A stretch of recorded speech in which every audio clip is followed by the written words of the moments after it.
Yeah, I think we're on. Okay, great. Yeah. Hello, welcome to a live recording of Guide to the Unknown. I'm William. And I'm his big sister, Kristen, and these are my dogs. Can't Whoa! get this on the pod, can you? No! Whoa! That's a great exclusive. Yeah. Yeah. Crumbs. Crumbs is the big brown one. He looked like he was like looking over his shoulder, kind of like, "You're not showing me, are you?" I said no cameras. Yeah. Buffy is the little white and black one going to town on a bone. Yep. Wonderful dogs.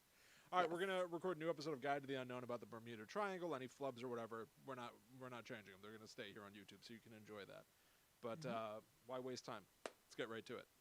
Absolutely.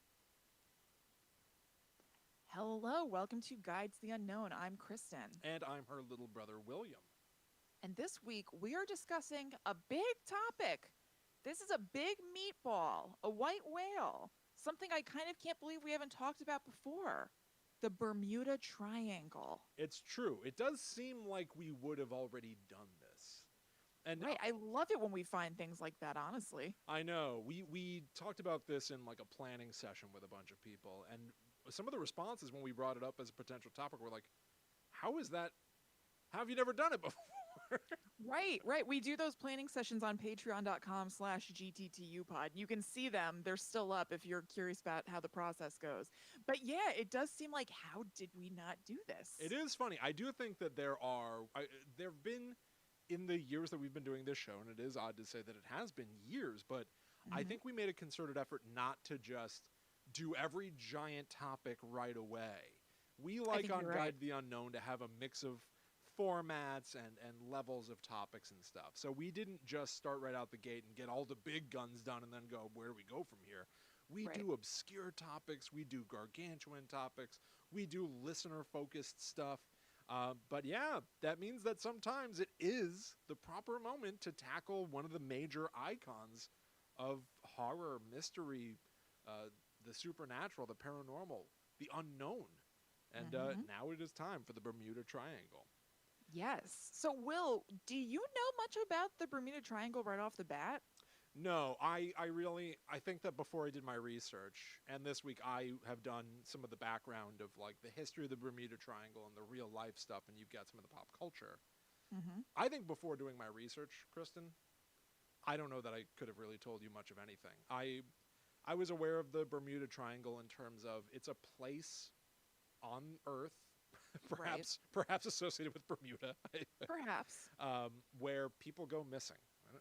Planes. That's all I know. Planes that fly through the Bermuda Triangle do not make it to their destination. Boats would be wise to chart a course around the Bermuda Triangle, things like that. I think that maybe I've seen it referenced in shows and movies and video games and stuff, and usually there's a UFO bent to it. But aside from that very basic impression of the Bermuda Triangle, I didn't know anything. I didn't know any specifics.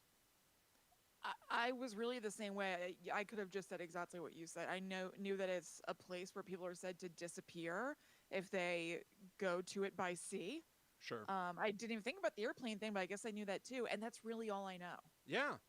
And I never knew if it was, and I'll get into some of this stuff. I'm not going to get into a lot of the theories, the like pseudoscientific theories that people posit for why things may or may not go missing there. But like, they range from anything from like, magnetic interference to sudden downdrafts of wind that might take a plane and force it down to the surface of the ocean, things like that. Like, I think I've come across those things in passing occasionally, but mostly I knew it as, you know what I knew the Bermuda Triangle mostly as? As a metaphor for other stuff where people go missing. Yeah, it's like the Bermuda Triangle. Exactly. It's like the Bermuda Triangle in there. Nothing, don't send your paperwork to Gary. His desk is like the Bermuda Triangle. Your paperwork will never get processed. Yeah, like a messy closet or whatever. Or like other places, like we've discussed, like the Bennington Triangle, right? Like just things that if something is a triangle, that means in our, in the language of today, that is a place where stuff goes missing. It goes in, it does not come back out. Right. I wonder why that is. Is it a coincidence that what's the deal? Well, I can posit a theory because the Bermuda Triangle, and let me just get into it with some of the history and stuff. Perfect. It's literally a triangle, or in theory, the way that the story was told over the course of a few years, it's literally based on where disappearances occurred, and then charting out an area where they all had passed through. So let me set it up a little bit. The Bermuda Triangle is also known to some as the Devil's Triangle, and if you think about it, it really is like looking at the globe and taking a triangular cutout of a piece of paper and slapping it down so that the points of the triangle are landing on Miami, San Juan, Puerto Rico, and Bermuda. To attempt to give this any sense of scale, because I don't have the greatest spatial arrangement. I can't picture where Bermuda is in relation to Miami. I can't do that. No way. I did some, I laid out, I literally opened up like PowerPoint and created the size of the triangle that people say and then laid it on top of the United States. And it basically is, one side of the triangle is basically the distance from Manhattan to Orlando, Florida. So that means almost the entirety of the eastern seaboard of the United States of America. Those are the two tips of part of the triangle. And the third point of the triangle is all the way over at the top of Missouri. Okay, that was smart to do for context, Will. It's huge. That's real big. It's gigantic. It's like, maybe a third of the size of the entirety of the United States of America overall. I should also say that there's a ton of debate and disagreement over the exact area. Some people say that it's 500,000 square miles. Some people say it is 1,500,000 square miles. Oh, wow. The sort of point is that people don't agree about what this is at all. But here's the origin. The earliest mention written down of what would later become known as the Bermuda Triangle was September 17th, 1950. The paper, the Miami Herald, posted an article written by Edward Van Winkle Jones. Now, Ooh. I just said his name as if Van Winkle was a nickname. I just said... I know. I was actually about to ask you, is Van Winkle in quotes like a nickname or what? I don't know why I pronounced it that way. Presumably his name is Edward Van Winkle Jones. But I said it as if, on his Letterman jacket in high school. Said Van Winkle. Edward Van Winkle Jones. Like you'd be known for being sleepy or something, right? Hey, Ed Jones likes to nap all the time. Get a look at Van Winkle over here. That would be so dorky in high school. Oh, yeah. Anyway. Calling somebody Van Winkle. It was a weird choice of delivery on my part.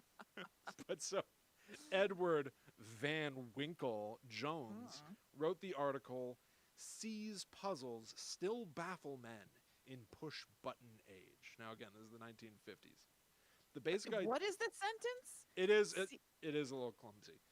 It's the Seas Puzzles. Okay. I'm adding in a word for the clarity of it. The Seas Puzzles Still Baffle Men in Push-Button Age. Okay, gotcha. Right? Does that make more sense?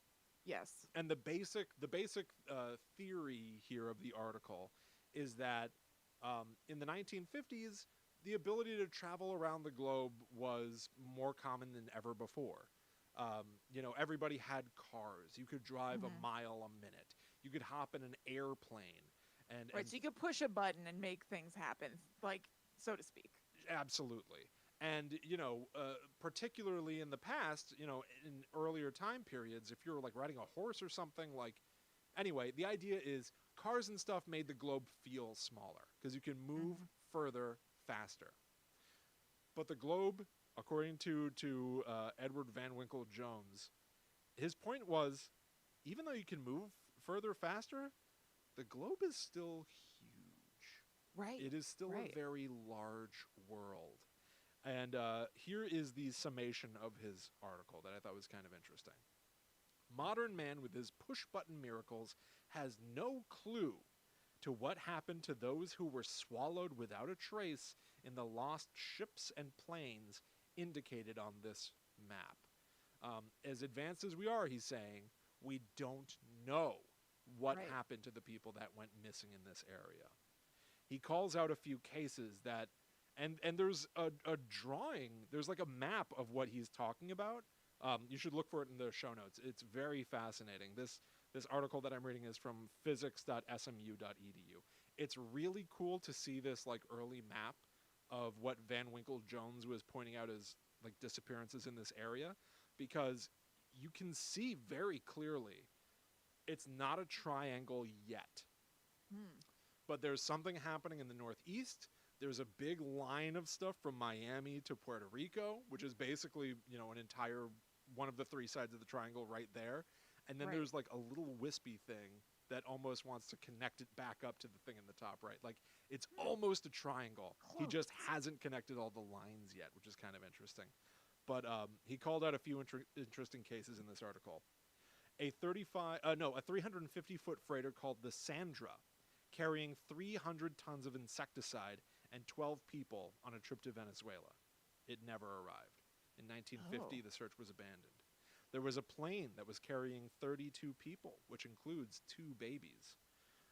It was heading for Miami. Their final radio message, though, put them 50 miles south of where they were supposed to be, and never heard from again. What the hell's going on? In 1949, a British airliner called the Ariel left Bermuda.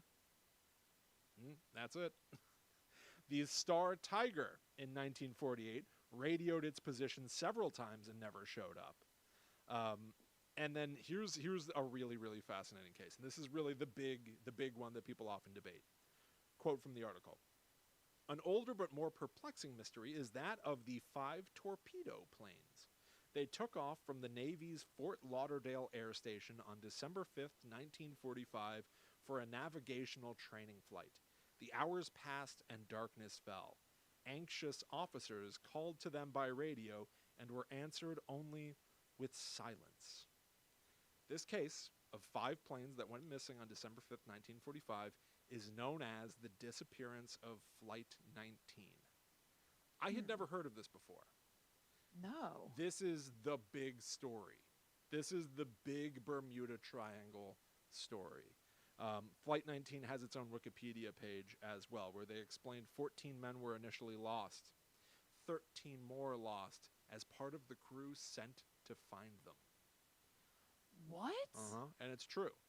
This is one of the rare times on Guide to the Unknown that reading and doing the research here, we use the term celebratory skeptic for how I feel about the paranormal and everything. And honestly, like, regardless of whether or not something paranormal is at play with the Bermuda Triangle, the fact is... Yes, something is happening or has happened. This is true. Flight 19, 5 planes that went out, those pilots never came home. They're gone. No one knows what happened to them. There have been, over the course now of, almost like 70 years... Occasionally people will go like, I found the plane, I found one of the planes. And it's not the plane, it's always something else. It's always some other plane from a crash that's known or something. No one has found any of those planes. And the search crew that was sent out to find them, basically it seems to me, everyone knows what happened to them. Within an hour of taking off, their plane exploded. Oh my God. Evidently, they say that the kind of plane that was sent out on that search mission had a flaw. There was some sort of a horrible design flaw that caused flammable gas to build up within the plane, and so it just made it a powder keg in the sky. So that obviously engineering flaw, like horrendous engineering flaw. Yeah. But also, what odd proximity. And it could just be that. I'm not saying it's anything more than this. But what odd proximity to the 5 planes going missing? Yeah, absolutely. There are a few quotes from the pilots that they have from when they were going missing, like in the moment going missing. Evidently, some of the pilots radioing in talked about how their compasses just weren't working correctly anymore. They just stopped telling them the right direction to go. And I think that's something that happened in the Bennington Triangle too. Yeah, I think so. If I remember correctly. Yeah. But at one point, one of the pilots thought that they were flying over the Gulf of Mexico, which is like to the west of Florida. Like, you think of, like, the Wiener, Florida, jutting off of, like, the United States. Like, just to the west, that's the Gulf of Mexico. He thought he was there. So he figured, if I fly northeast, I will be over Florida. He didn't know and had no way of knowing because his compass wasn't working correctly. He wasn't over the Gulf of Mexico. He was to the east of Florida. And so by flying northeast, he was sending himself further and further away from land, just out into the Atlantic Ocean. That's horrible. Absolutely horrible. 2 years after this article was written by Edward Van Winkle Jones, I wanted to double check his name again. Yeah, Edward Van Winkle Jones. There was a magazine. At this point, we're familiar enough with him through telling this story. We may as well just call him by his nickname, Van Winkle. Van Wink. I feel like we have a familiarity with this guy. What's going on, Van Winky? Van Wink. There was a magazine called Fate who published the article Sea Mystery at Our Back Door by a writer named George Sand. He, George Sand, is credited with finalizing what was started by Van Winkle. He completed the triangle. He said, these are the points where people have gone missing. Connect the points. You've got a triangle. So he is credited with coming up with the general area. He is also one of the first to posit, at least in writing, I guess, that something supernatural may have been to blame for Flight 19's disappearance. In trying to dig into that, I was unable to find exactly what he said. Oh, you're kidding. I know. Damn. It's a big missing piece of the puzzle. It could have just been that. It could have just been him saying, like, maybe something supernatural is at play here. Exactly. Yeah, who knows? But Flight 19 would continue to be covered really endlessly. Next, in a significant way, by American Legion magazine in April of 1962, where author Alan W. Eckert wrote that the flight leader had been heard saying, quote, "We are entering white water. Nothing seems right. We don't know where we are. The water is green. No, white." He also wrote that officials at the Navy Board of Inquiry stated that the planes, quote, "flew off to Mars." So it's getting increasingly more outlandish. We are now from 1945 to 1962. So we are, 17 years after the event really occurred, and we're talking about people flying off to Mars and stuff. So it's the equivalent of us now talking about something that happened in 2004. And maybe the distance there, it makes it easier for you to, like, posit and theorize outlandish things, you know, sort of my theory. But also, they just, completely disappeared. Right. Like, I'm sure it was just kind of a, figure of speech-ish sort of thing. Like, they went to Mars. Who knows? Like, it's just gone. That's it's very still true. kind of flippant, but God, yeah, I the don't point get it is when things we like don't that have an happen. answer. Right, I know. Yeah, I completely agree. But you're right. I don't know why. I didn't really think of that interpretation of that statement. I guess I'm so expecting supernatural mumbo-jumbo to happen here that, like, somebody from the Navy Board of Inquiry going, they flew off to Mars. Like, to me, that makes me think of, like, To the Stars Academy.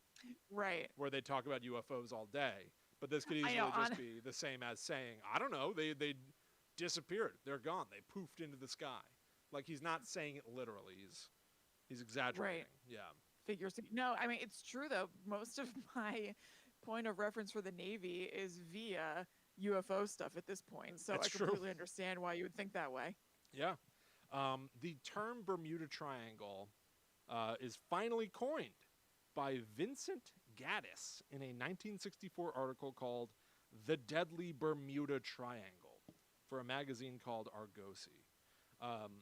Gaddis's... Argosy? Argosy. But here's from the Wikipedia for Vincent Gaddis himself, which I think is... he's so much more as kind of the character that I was expecting. Here's what they have to say about Gaddis, who coined the term Bermuda Triangle. Gaddis's statements on the Bermuda Triangle, and he also said stuff about spontaneous human combustion, have been criticized by skeptics for being inaccurate and misleading.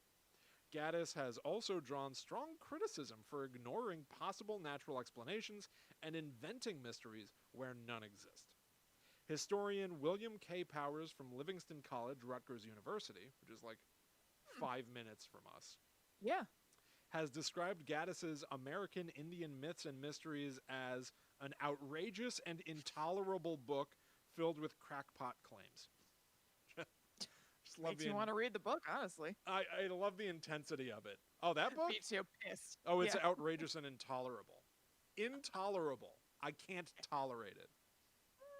It won't do. I'm Gaddis intolerant. So the term is now out there, and people are latching onto it. In '74, there's a big, hugely popular book that sold, millions upon millions of copies. Straightforward, just called The Bermuda Triangle. A book written by Charles Berlitz. He suggests within this book that maybe the origin point of things going missing in the Bermuda Triangle is that was the area where the lost city of Atlantis was at one point. And maybe it's one of the first things to go missing there. Oh, that's a cool idea. It's a cool idea, but the book was the subject of criticism. In Larry Couch's '75 work, The Bermuda Triangle Mystery Solved, in which Couch cites errors. Couch.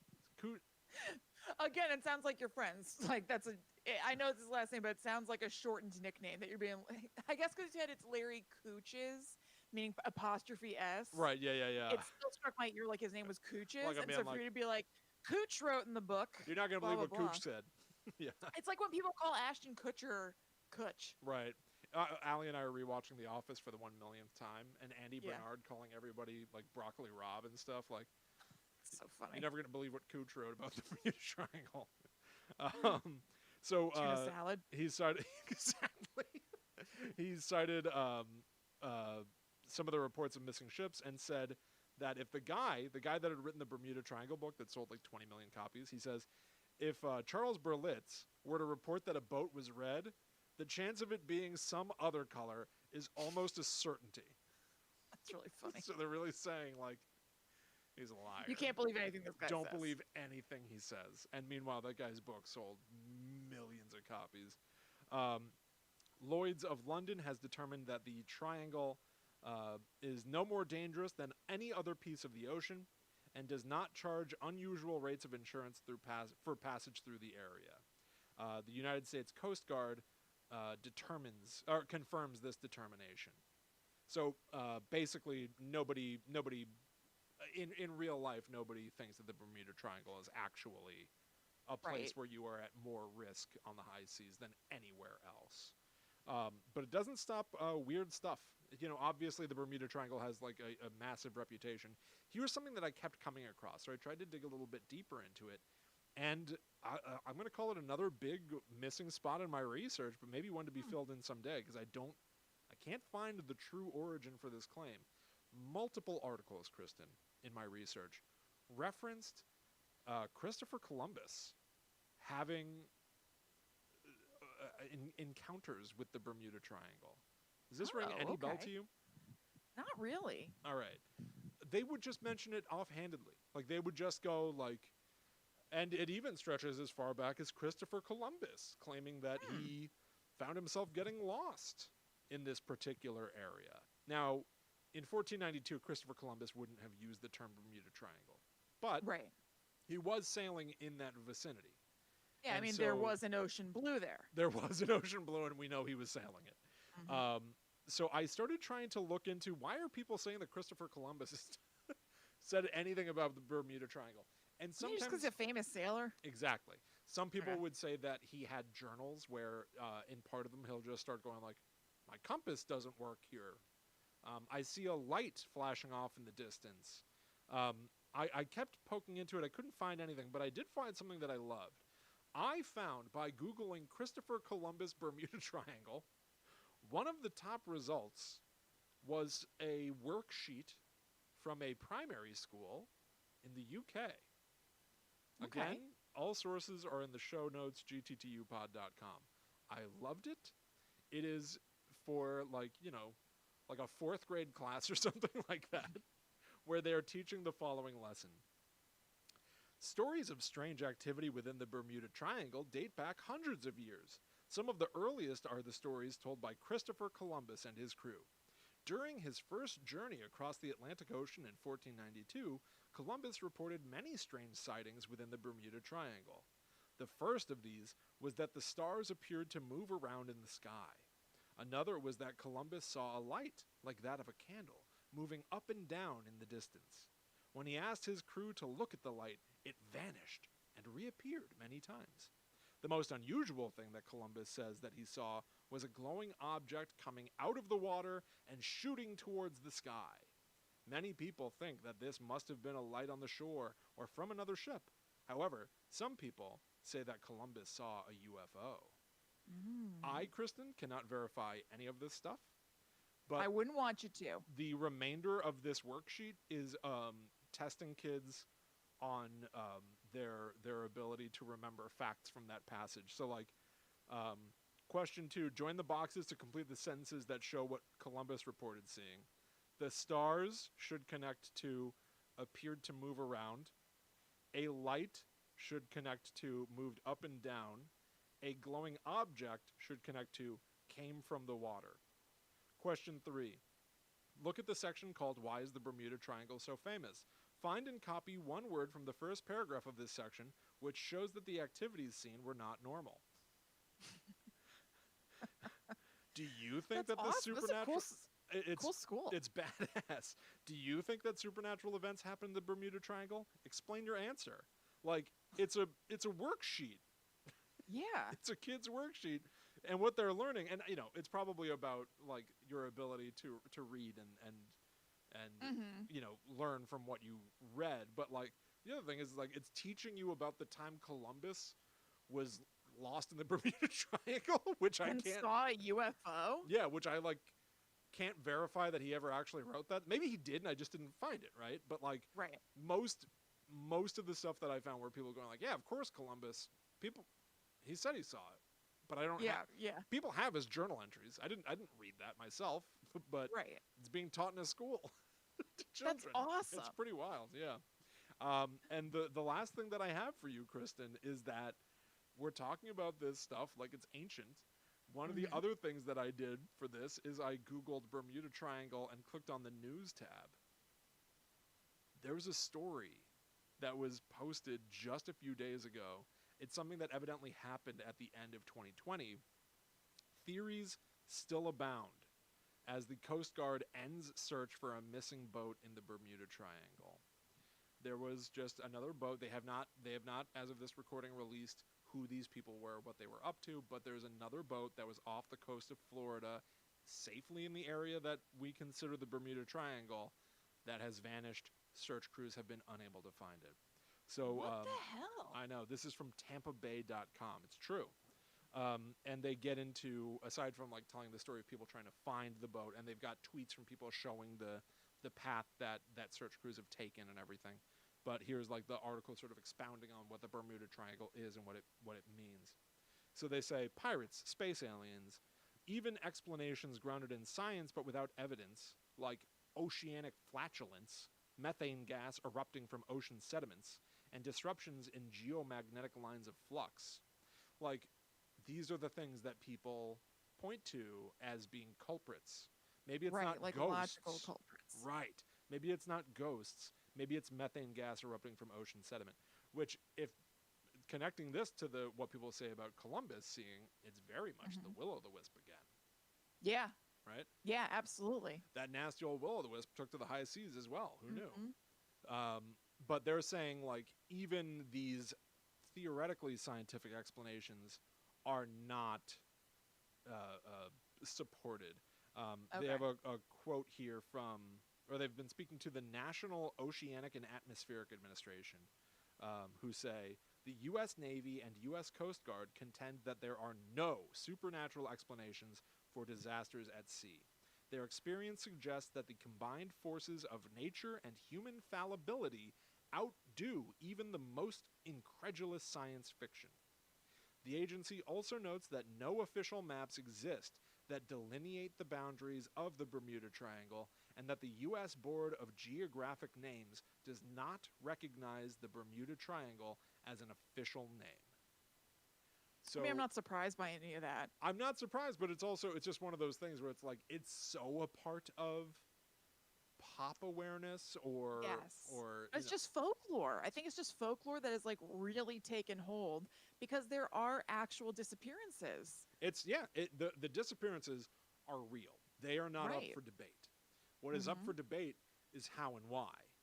Right. And really, it might just boil down to like marketing in a way, right? If disappearances here are no more common than anywhere else on the globe, why do these stories Mm-hmm. really take hold? Why are we obsessed with the Bermuda Triangle and not the Hawaiian Triangle or something? Like Right. presumably anywhere with a coast has Mm-hmm. planes that have gone missing, has boats that have gone missing. But the I don't Bermuda, know. Maybe there is a higher occurrence in the area of the Bermuda Triangle. I don't know, but maybe that's a thing, and that's part of why it stands out. so you are disputing this claim from the National Oceanic and Atmospheric Administration. Is that what I'm to understand? Kristen Did Anderson? they say that no more disappearances happened in the Bermuda Triangle than anywhere else? Um, well, they say, I guess all I have to say is they said the combined forces of nature and human fallibility outdo the most incredulous science fiction. So it's not really from them, at least. Mm-hmm. And this is, by the way, according to my research, which is not Right. meant to be the Not highest exactly. standard. Right. Yeah. Yeah, I'm not a cub reporter, but like, you know what I mean? Like, I'm sure that. I mean, I guess if you want to, you can say, well, of course they say.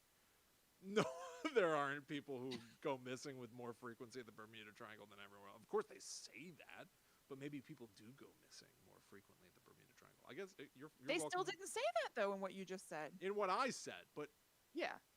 I mean, I guess we can. If anybody out there listening works for the National Oceanic and Atmospheric Administration, Look, I'm not trying to take the NOAA to yes, task, the National Atmospheric. Wait, what was it? Oceanic and Atmospheric. yeah, very good. Do Okay. you? No, Should we call them and ask? yeah, we should probably call them. You're allowed No. to just call, right? They'd probably. guess Do you so. think they'd love to answer or they'd hate it? Probably love because I bet not a lot of people are going to them for questions about the Bermuda Triangle. They're just like looking around online. Yeah, exactly. Like, what weirdo is actually going to call them about it? So they probably enjoy it. Yeah, yeah. But I'm sure that do you- information is readily available for it to be like, do people more frequently go missing in the area known as the Bermuda Triangle? Right. Kristen Anderson says they definitely go missing more frequently. No, I said maybe. I said I don't know. Maybe that's the case. I don't know. I've got you on the record. We literally now have a I would moment be from you. curious to know, is what I am saying. I think we literally have a moment from you on the show now going, of course they say that. Like very conspiracy No, minded. I didn't say that, did I? They say all kinds of stuff. I don't think I said that. That doesn't sound like me. The government will sell out your nana. No, get I what did they not need. say that. Oh, you nuts. All Well, right. Well, there you thank go. you, William. Yes, that was my school report on the Bermuda Triangle. It was wonderful. It was wonderful. You get an A. Thank you. Well, before we move on to the Bermuda Triangle, rather than disappearing, popping up in pop culture, let us first tell you a little bit about ourselves. Guide to the Unknown is just an independent project just from me and Willie Boy here. So we really, really run off of your support at patreon.com/gdtupod largely, where at $4 or more per month, you can become a Netherworld warrior and really help support the show and keep it going. So thank you so much to everybody who has already done that. And if you haven't yet, we give you some things to say thank you for that support. So there is an entire secret podcast that's only for donors over at patreon.com/gdtupod called the Netherworld Dispatch that you get access to as soon as you sign up. And you get a special link that you can put right into your podcast player. And then those episodes come up like any other podcast that you subscribe to. It is very, very cool. There is also a Discord that is only for patrons. Discord is this app or website that's basically like a modern day chat room where it's divided into different categories and you can talk to people who are also into Guides to the Unknown whenever you want to, basically about any manner of things. Everybody over there is super, super nice. They share neat things. Just recently, as we're recording it, somebody shared pictures of the log cabin that they were staying at over the weekend, and it looked incredibly awesome, and everybody else was very jealous. And it's a fun space to hang out in. Not the log cabin, the Discord. But anyway, we would really appreciate your support over there. Thank you. Yeah, and other ways that you can support the show outside of Patreon or to spread the word. So if you would Yes. consider writing a post about Guide to the Unknown, tweeting it out, sharing an Instagram story, just telling a friend can really go Telling a long people way. in Facebook groups that you're in, if they're looking for a podcast to listen to, suggesting Guide to the Unknown is a really, really great way to spread the word about the show. Yeah, and we always love it when we see a new review come through on Apple Podcasts. Yeah, anything that you can do to help tell the world that you enjoy Guide to the Unknown and that maybe they would as well. You'd be surprised how quickly that can take off and really result in a bunch of people coming over and joining the spooky party. Absolutely. Will, let's make an edit point real quick. I just need to plug in my computer. Yeah, okay. Hold on just a second.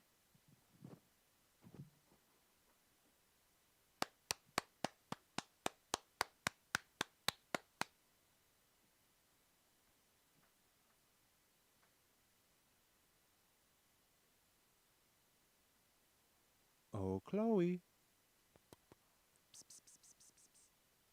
Chloe.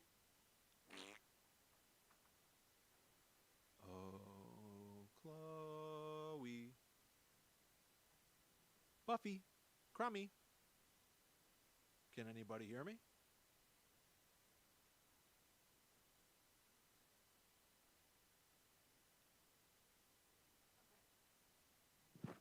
I forgot how much faster than normal it drains Yeah. when we're doing this. I had it fully charged. Takes a lot of energy. I think particularly because this is like banked show 10, it's going to be hard to remember that there's a big edit point in here. I've been making notes if there's something to edit. Oh, okay. Yeah, so I'll just put it in the notes of the episode. Great. Okay. All right, so Will, let me tell you about first some movies that have to do with the Bermuda Triangle. I gotta tell you, a little light on pop culture, and I was surprised. I'm not, I would be shocked if I had not done my research as well, because even in like looking up Bermuda Triangle stuff, like I expected to be like having to sift through movies, which sometimes happens when you're doing like the history section of one of these shows. But Right. like, no, it seems like it's more one of those things that like we all just use the phrase, we all just talk about the Bermuda Triangle, but it didn't. I don't know. I don't think I've personally seen a movie that's about the Bermuda Triangle. You know? I haven't. I realize I've never seen anything that had anything to do with the Bermuda Triangle fictionally.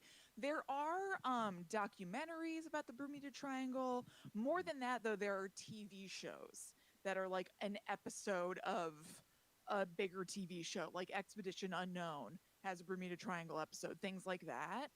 But there isn't a whole lot of fictionalized material about the Bermuda Triangle. But there is some, and they are quite notable. Let us first talk about the movie The Bermuda Triangle, which came out in 1978. Wow. Yeah. This is a Mexican movie, and basically it seems like people were led down the primrose path into thinking that it would be good because it was starring John Huston, who is more like, I don't really know a lot about him because it's not really our era. And I guess, I mean, there are definitely things that aren't our era that we know about, but maybe it wasn't like our parents' taste or something like that, like a lot of John Huston stuff, because I don't really know much about him. And yet he was nominated for like 10 Oscars Huh. and all this other stuff. He's like a very respected actor, father of Angelica. Oh, is that right? Yep. I recently saw him. I watched Chinatown for the first time, starring Jack Nicholson not that long ago, and he was in that. But so he's an actor who people saw like his name on something being kind of like a stamp of quality, and yet it seems like this movie was a big stinker. Oh. So here is the summary of it from Wikipedia because I felt I couldn't phrase it better myself.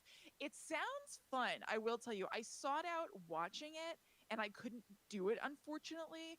If you have Tubi TV, TUBI, you can watch it. It was installed on my old TV and it's not anymore. Otherwise, I was going to watch it today.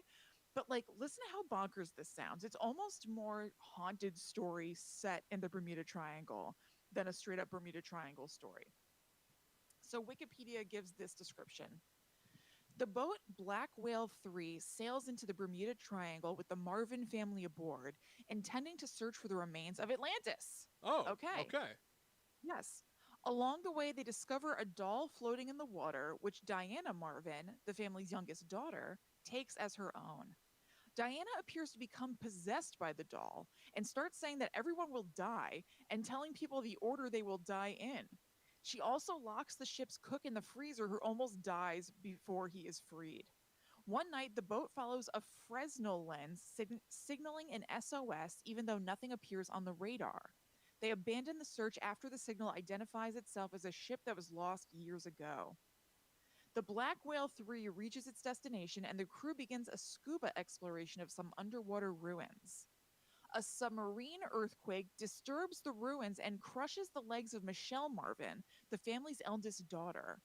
The ship attempts to head for the nearby island of Bimini for help, but they become stuck in a storm, hit some rocks, and have their engine and helm damaged. During the storm, the ship's cook dies in an apparent accident, and Diana's parents are swept overboard looking for her. The next day, the engineer dies trying to repair the helm when Diana turns on the engines while he is inspecting the propellers. Oh. With the ship stranded and Michelle in desperate need of medical attention, the ship's mate and Michelle's brother depart the ship with her in a motorboat to try to reach Bimini. Michelle perishes on the voyage, and the boat becomes lost and never reaches its destination. Diana's aunt and uncle perish next, apparently killed by the doll. Would Oh like my to see God, that. Yeah. Back on the Black Whale 3, the captain is attempting to signal for help. They hear distress calls from other ships, including their own being repeated. Finally, they are able to contact Bimini and relate their situation. At Bimini, the radar operator says that their story is impossible, for the Black Whale 3 disappeared over 10 years ago with a family named Marvin aboard. The ship disappears and the doll is left floating in the water. Oh, wait a minute. Apparently for like the next child to find and become possessed. Yeah, I guess so. Yeah. Cliffhanger into a sequel that I guess never happened. I don't think so. Yeah. I don't think so. So they were ghosts at the end? I Like when they went like, guess? no, that ship disappeared 10 years ago. They remembered that they were dead and so they faded away, or I they just don't got swept back into know. time? Yeah, we don't find out. I mean, the last I know about it in this summary is that they're able to contact these people who then tell them that this happened 10 years ago. And then I don't know if we see from the Marvin family after that. Perhaps we just see them being shocked at the news and then see the doll in the water. Right. I'm not okay. sure. So maybe they were acting out a residual haunting. Maybe. But I You know guess what I mean? Like a residual haunting is when you just keep acting out something that happened to you in life without realizing that you're dead. So maybe the movie is one big residual haunting. maybe. But certainly like part of the Bermuda Triangle thing that I didn't even touch on, because maybe it is something that comes out in fiction more than anything, is like somebody might go into the Bermuda Triangle and then come out years later and not even know that time has passed. Oh yeah, didn't they say that Fester got lost in the Bermuda Triangle and Adam's family? Oh my God, I think you're right. Oh, but that's for my research. William, I dropped the ball on that one. That would have fallen under my purview of pop culture. Well, I guess I didn't drop the ball. I just said it just now. The Bermuda Triangle, this is the place where Uncle Fester was trapped with amnesia for 25 years until Right. Abigail Craven found him and took him as her own son, naming him Gordon. Right. Morticia and Okay. Gomez took their second honeymoon there. Wednesday has studied it extensively. It is also where Gomez had planned to go shark feeding until his insurance company canceled the trip because it was deemed too risky. Morticia mentioned it as a possible honeymoon destination. It mentioned many times on the Addams Family, it seems. What to say? Wow, there's a lot of Bermuda Triangle stuff in the Addams Family. Well, so it did wipe Fester's memory because he came out and he didn't know that he was Fester. Yeah, that is a weird So they twist kind in of that lie movie. and say that to Gomez to be like, "Oh, I lost myself," but he actually did. Yeah, but that is like one of the things they say about the Bermuda Triangle is that you might lose your identity in there, or lose time, or time travel, things like that. Right. So it's interesting that it was right in that movie. I also want to point out some of the things that made me think of. You said that movie was 1974? 78. Even better. Okay. So 78 means that it was after the Bermuda Triangle book had been written. You know, I think it was based on the Bermuda Triangle book. Okay, there may have just been Bermuda Triangle madness, but Right. also the idea that there was a doll that spoke to the girl and then Mhm. she said, "You're all gonna die." That's Yeah, one of the things that Reagan McNeil says in The Exorcist. that's So, true. so I double checked. The Exorcist came out in 1973. So, Oh, okay. so they really were coming out smack dab at the right time for like satanic movies, demonic movies, Bermuda Triangle stories. Very They probably interesting. thought it was going to be a slam dunk, Probably. combining all those things, but apparently it was very bad.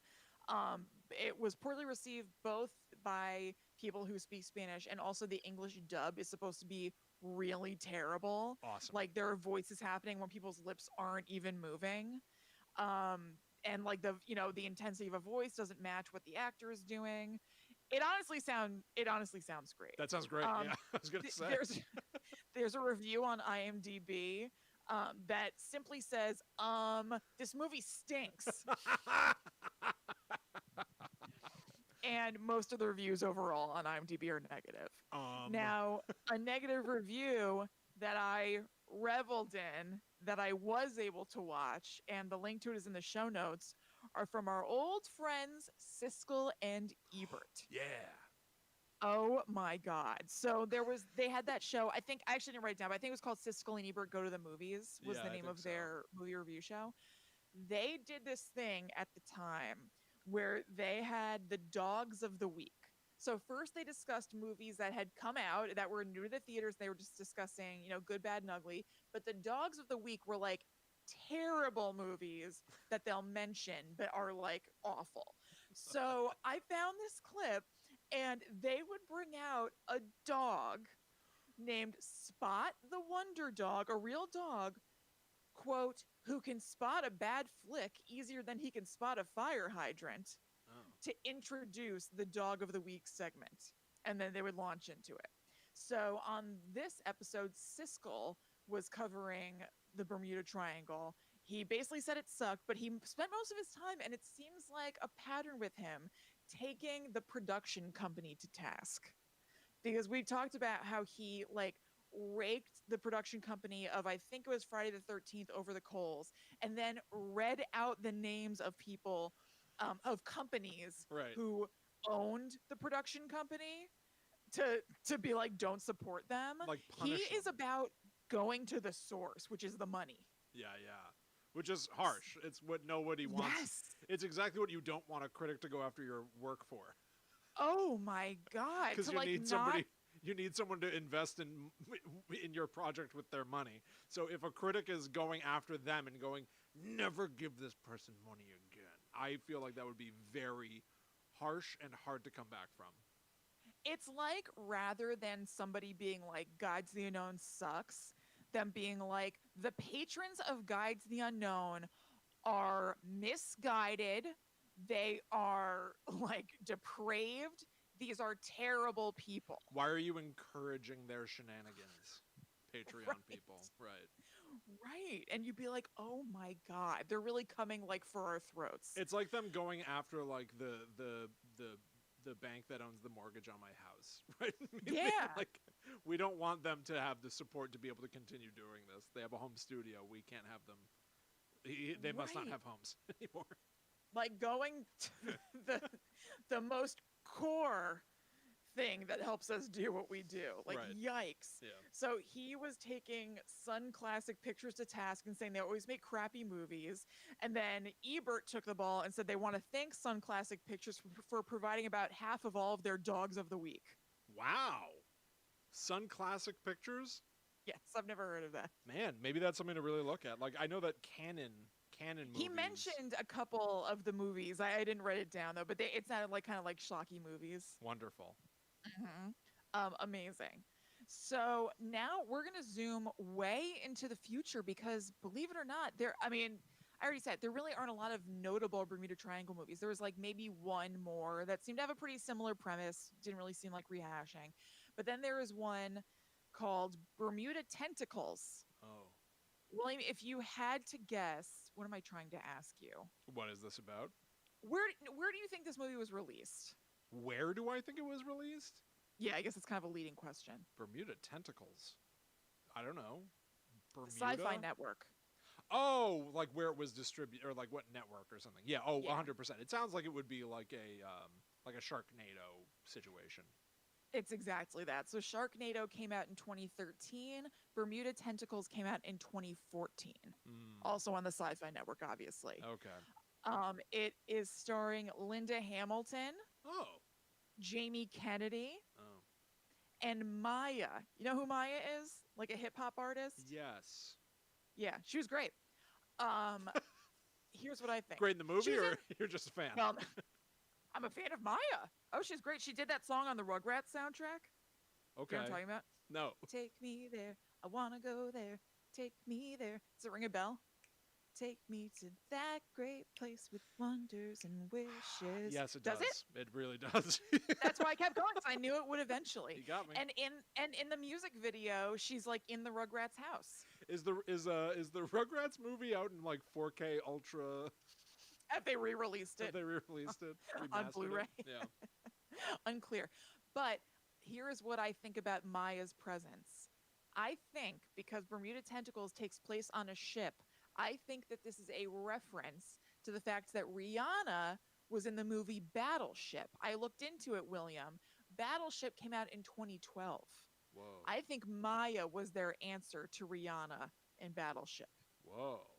And Battleship was also, so the game. It was the movie of the game Battleship, Right. which the game Battleship is just about ships, but the Yes. movie Battleship, it was like Transformers, alien stuff. Yes. So maybe this movie Bermuda Tentacle. Oh, I'm sorry. I just got so annoyed. I got like disgusted with myself. Bermuda Triangle, Bermuda Tentacle. Tentacles. Tentacle. Oh! All right, the Bermuda Right? Tentacle is a far better name then. Because Wait, I think it is. I wrote Bermuda Tentacles. Hang on. Bermuda. right, because tentacle, same number of syllables as triangle. Oh, it's Bermuda Tentacles. Bermuda Tentacle is a better name, I think. Yeah. Because But they're- it plays off the same rhythm. And it subverts, right? You were thinking Bermuda Triangle. No, it's the Bermuda Tentacle. Ooh, what is that? What could that be? Yeah, but I think there were many of them. There were many tentacles? Yeah. In the trailer, there are like a lot of tentacles. Well, few creatures only have one tentacle. I Right, mean, I guess arguably a snake, because I- it just is its own Ugh. tail, right? I think we'd be saying the opposite if it was just Bermuda Tentacle. It'd be like, well, there's a lot of tentacles in it. It's weird to just say Bermuda Tentacle. Like, there's the one. Yeah. Do you just throw up in your mouth or something? you had like a little moment of when I said a snake has one tentacle because it is its own tail. I felt something happened to you. Maybe I'm wrong. I hate snakes. Okay. Like Indiana Jones gross. before you. I know. Yet another way in which Indiana Jones and I are similar. How are you different is really what I'm wondering. That's more the question. So anyway, I also want to mention that Rihanna's fans are called the Rihanna Navy, and it's because she was in Battleship. I just want everyone to know that. Oh my God. Yeah, did you know that? Is she appreciated for being in that movie? Is that movie appreciated? No, that's what I'm saying. It's so weird. It's apparently not a good movie, but her fans really rallied around her for being in a movie, and they came up with like hashtag Rihanna Navy as like kind of an answer to like Lady Gaga having Little Monsters. The Rihanna Navy. Because that makes it sound like Beyonce was in the movie Little Monsters with Howie Did Mandel. I say Beyonce? I meant Lady Gaga. I mean Lady Gaga. Yeah. Makes it sound like she was in that movie with Howie Mandel and Fred Savage. Are Jamie Kennedy's fans called the Sons of the Mask because of Oh my God. his starring role in Son of the Mask? Probably. So here's what this movie is about from Wikipedia. When Air Force One goes down over the Bermuda Triangle, the Navy, the Rihanna Navy, sends its best rescue team. But in saving the president, the team awakens a monster which threatens America's entire eastern seaboard and, ultimately, the world. So it got very bad reviews, even for what it was. I mean, it's supposed to be kind of a bad movie, but people were like, this is just dumb and like kind of boring. This is just, it's not fun. It's not good. Yeah. And I watched the trailer, and the trailer is insanely frantic. It has this like crazy frenetic energy where it's like switching scenes all the time. And I was just like, oh God, this is awful. And I think that the president exits Airport 1 in like a jetpack. What? I think, but I didn't want to go back and find out. If he has a jetpack, why does he need a plane? It's a good question. He I can mean, just I don't fly know. Maybe he himself only has around. so much energy or something. I don't know. You mean fuel, or he'll get sleepy? Grant me your energy, that I may fly farther. The president. I need a nap. Um, this movie is also available on Tubi if you want to have a bad Bermuda Triangle movie marathon.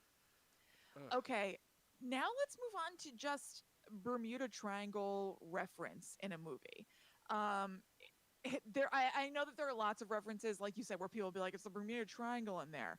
But I just picked out one that I thought was worth mentioning. This is the movie Gulliver's Travels from 2010. Oh my Have you ever God. seen this movie starring Jack Black? I was gonna say it is Jack Black, isn't it? Yes, it is. No, I didn't. I haven't either. I haven't had the honor. But apparently, the plot of it is that Jack Black is a would-be travel writer who ends up in Lilliput, which is the setting of Gulliver's Travels. Gulliver's Travels is this like old book that's about a dude who ends up in a land called Lilliput that is inhabited by people called Lilliputians, who are like super tiny. Right.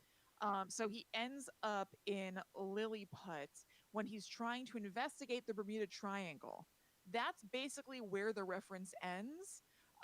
But you know, that's what happens in that movie. And I did see on Wikipedia that Gulliver saves a king in Lilliput from a big fire by urinating on it. Oh. And it made me think that that probably cracks little kids up. Yeah. That is probably so funny. And it made me happy to think about little kids like hardcore laughing looking at that. And Jack Black kind of like arching his back with his hands on his hips, Oh my like, God. doing that. Like, Sounds like you might be the target audience for this.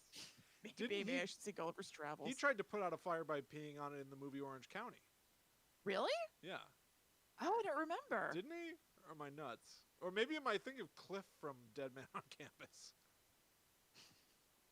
Yeah, Jack Black. I don't remember either of those things. Jack Black in Orange County says he had to take his pants off to run faster out of the flames. So okay. Yes. I may be getting my wires crossed. Jack Black That's and true. Fire in the early 2000s. He is so funny. He's very funny. He's so funny. That movie, Gulliver's Travels, is available to rent on the usual streaming platforms, but it's not streaming for free anywhere right now. I should say Tubi, for those other two Bermuda Triangle movies, is an entirely free platform. Again, why just in case you want to watch some bad Bermuda Triangle movies. God, you love Tubi so much. Are you secretly getting money from Tubi on the side?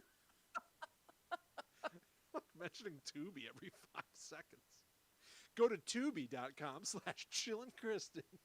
Wouldn't that be so weird? That would be the If I had like a weirdest. shadow deal with Tubi. You didn't tell me about that. You have to work Tubi into casual conversation. Hey guys, seen anything cool on maybe on like Tubi or something? What? No. What are you talking about? No one has ever seen anything cool on Tubi. Oh God. Or maybe they have. This- I don't care. Tubi sponsor us. What do I care? Yeah, oh my God, by all means. Actually, I think Tubi does have some cool like horror stuff on it. Yeah, of course you think that. Yeah, this is the second time this week I've been accused of like weird You're in the sneaking pocket of deceit. big Tubi. What was the first time? Ryan wanted to go to Pottery Barn for something, and I did a search on Waze for Pottery Barn, and it said the only ones were like pretty far away. And then when he Googled rather than did Waze, he found out there was one that was like 8 minutes away.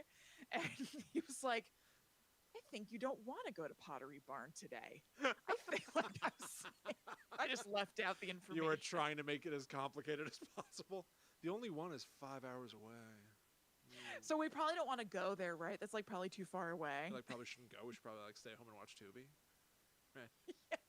It made me like cry laughing like I am again now. I guess that's something that I think is very funny is people accusing me of deceit. You This having really a gets me. secret agenda.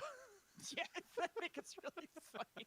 Probably because I feel like I'm one of like the most transparent people. So it's funny to think I would do that. Oh This god. sounds like a smoke screen. If you heard anyone Oh, else say what you just I'm like said, one of the most yeah, transparent people. anybody else on the planet saying that, You're right. it's like the biggest giveaway that you are Oh, deceitful. you're totally right. Oh god, it tickles me. Oh, the idea of me being secretly devious is very funny. It's wonderful. It's great. Okay, anyway, so now let's talk about Bermuda Triangle references on TV. Again, not really. I did a search. I did just a preliminary search, like Bermuda Triangle TV. Didn't really come up with anything except for, like I said, nonfiction sort of investigative stuff. And then I was like, you know what? There's got to be an episode of Supernatural about the Bermuda Triangle. Yeah. So I Googled in all kinds of different formats, like, Bermuda Triangle Supernatural TV episode, Bermuda Triangle Sam Winchester, Dean Winchester, like all this stuff. And there just isn't one, which I'm really surprised about. That's weird. That's like how there up until now was not a Guide to the Unknown Bermuda Triangle. I know, same, except for that Supernatural was on TV for like 15 years or something. I know. So I'm just surprised it never, I bet it came up somewhere again as a reference, but it doesn't seem like there was a dedicated episode. If you guys know of one that for some reason eluded Google searching, by all means, let me know. So the only thing I really found that was kind of TV adjacent having to do with the Bermuda Triangle is a Scooby-Doo movie called Pirates Ahoy that came out in 2006, and it went direct to DVD. So the plot here is that the gang goes on a cruise to the Bermuda Triangle, and there are ghosts and monsters there, obviously. There were some names I was surprised to see in the cast. I'm just going to give you the names and who they played. Arsenio Hall is in this movie as Captain Crothers. Kathy Najimy plays Sunny St. Cloud. Ron Perlman plays Captain Skunkbeard. And Dan Castellaneta, who is the voice of Homer Simpson, played Wooden Leg Wally. Wooden Leg Wally. Mm-hmm. Great names. So sounds like a fun movie, kind of star-studded. And direct to DVD. I don't know if it's on Tubi or not, but you should probably check out tubi.com/ShillingKristen just in case. You should probably play it safe and check Tubi for everything. And that's it. The movie, again, the books about the Bermuda Triangle, I really just found nonfiction stuff, but Sure. I wanted to mention, just in case anybody is craving this kind of content, is that I read a book called Into the Drowning Deep, I think last year, that's kind of Bermuda Triangle-esque, but it's about the Mariana Trench, which I think is another kind of similar area to the Bermuda Triangle where there's mystery kind of wrapped up in it. Right. And it was about killer mermaids, essentially. And it was a cool book. The premise was that a film crew for a channel that was like kind of like sci-fi basically was going to film a documentary series about killer mermaids, and then they end up being real when they didn't think they would be real, you know. So yeah, if you are craving something like that, it's not exactly the Bermuda Triangle, but check out Into the Drowning Deep by Mira Grant. Interesting. I think the last things that I want to call out at all is that it's interesting to me that the Bermuda Triangle is so known and so not necessarily utilized in pop culture all that extensively. It is weird that this is the lengths you had to go to find your material to a certain extent, like bad movies, right? I know there were, for a second I thought there was a movie that seemed like it got pretty good reviews. If I remember correctly, I think it had like an 80 on Rotten Tomatoes. It was a movie called Triangle, and I started to put in my notes, and then I realized it doesn't have to do with the Bermuda Triangle. It is at sea though, right? And it's a horror movie, and the name of the boat they're on is the Triangle, so I think that's why it's called that. But I was like, oh, okay, I guess there is actually a good Bermuda Triangle movie out there, but then it was snatched away from me. Yeah. So it is surprising, I know. It's odd. Well, you know what, William? I just thought of something. The next season of American Horror Story, they haven't put out what the plot of it is yet, but they have had a lot of like aquatic teaser imagery. I wonder if there will be anything having to do with it there. Maybe. Yeah. That could be, certainly. I wonder. I think that if I remember correctly, I think they tagged one of the pictures with Massachusetts. So that's obviously not the Bermuda Triangle area, but knowing how willy-nilly they seem to pull in things that could sort of tangentially have to do with the subject, maybe the Bermuda Triangle will show up in that. Totally. Yeah. Who knows? One of the other things that comes to mind in all of this, though, is that even back in like my segment talking about like compasses not working, the Pirates of the Caribbean, one of the defining like objects of the series is Captain Jack Sparrow's magic compass, which doesn't point north. It seems to point in random directions, but it really points at your heart's desire. And I feel like maybe that, like a compass that seems not trustworthy, but really you should follow it anyway. It feels to me like that's an extension of Bermuda Triangle lore to a certain extent. I think you're right. I think that probably is something of a reference. Yeah. But interesting. There you go. The Bermuda Triangle finally has a home here on the Guide to the Unknown feeds. Now we know. Now we know. It's interesting. I love that Supernatural didn't do an episode of it. It makes it feel like, you know, for some reason, it's a blind spot. There's not the Great Bermuda Triangle movie or the Great Bermuda Triangle series or something.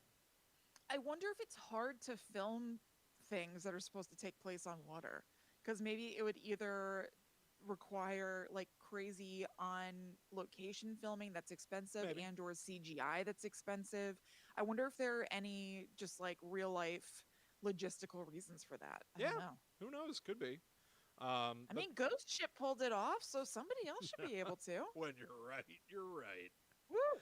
Well, there you have it, everybody. That brings us to the end of another episode of Guide to the Unknown. If you enjoyed this episode, head to gttupod.com, the home of all things Guide to the Unknown, where every previous episode we've ever done lives, and links to the video versions, links to our merch on tpublic.com/user/gttupod lives, and to patreon.com/gttupod, where, as we said, if you sign up to be a Netherworld Warrior starting at $4 a month, you're going to get access to the Netherworld Dispatch, which is only for people who back us on Patreon, as well as that secret Discord, where you can chat with other people that watch and listen to this show.